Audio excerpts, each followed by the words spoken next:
हमारे YouTube channel हेंच के वीडियो को लाइक शेयर सब्सक्राइब करना ना भूले। अरे हाय हंसा कहाँ निकल गई रे,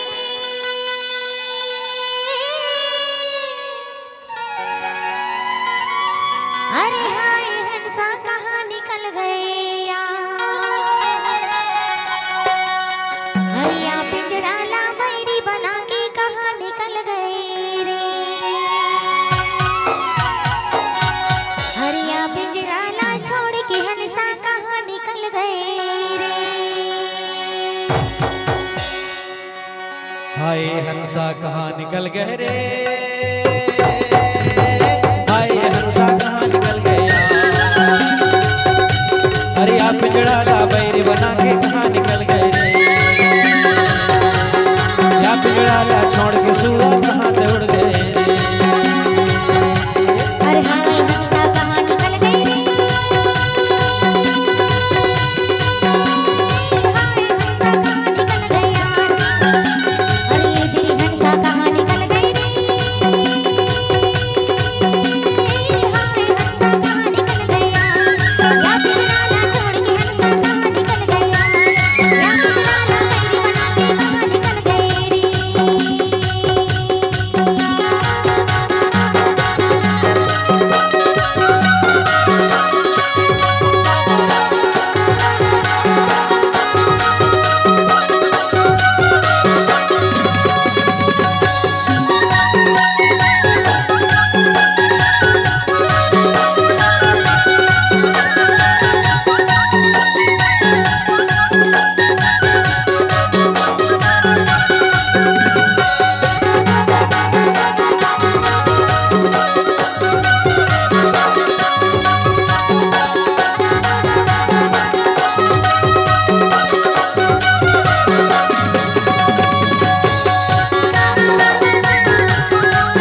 बैरी बना के